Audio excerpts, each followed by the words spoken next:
어제부터 접종이 시작된 얀센 백신은 대상자 대부분이 예비군과 민방위 대원 등이죠. 그래서인지 접종 현장에선 일종의 전우회가 느껴졌다는 말도 들립니다. 이제 30세 미만 어린이집과 유치원, 초등학교 1, 2학년 교사들도 화이자 백신을 맞게 되는데요. 그걸 금요일 오후에만 맞으라는 학교들이 있어서 비판이 제기됐습니다. 정지주 기자입니다. 코로나19 예방접종하는 병원들의 대기실 모습이 좀 달라졌다죠.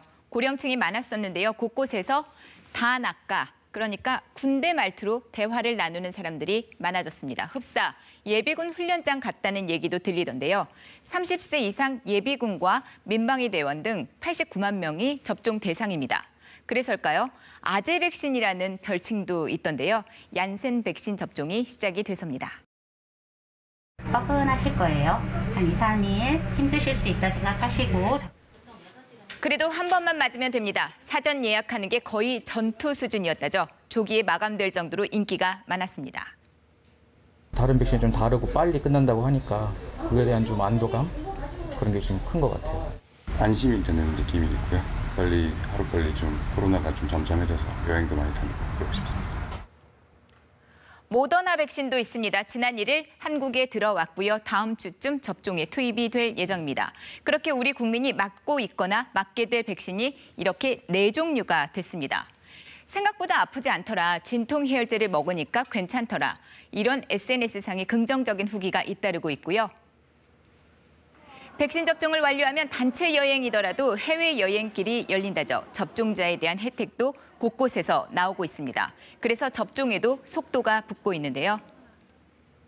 국내에서 백신 접종을 한 번이라도 받은 사람이 1,000만 명을 넘었습니다. 접종률이 20.6%거든요. 5명 중 1명은 접종을 받았다는 얘기입니다. 특히 아스트라제네카 백신의 사전 예약 대상자인 60세에서 74세까지의 백신 예약률이 평균 80%를 넘었는데요. 자, 문제는 물량 부족입니다. 이번 달 아스트라제네카 백신 예약자가 552만 명인데 잔여량은 501만 회분에 불과합니다. 50만 회분 이상이 부족합니다. 정부는 쥐어짜는 주사기와 잔여 백신을 최대한 활용하는 한편 그래도 부족하면 아스트라제네카 예약자에게 얀센 백신을 접종할 수 있도록 동의를 구하겠다고 밝혔는데요. 접종을 못하는 사전 예약자가 발생하더라도 모두 7월 중에는 반드시 접종을 해드릴 예정이며 불안해하시지 않도록 접종 일정을 개별 안내하도록.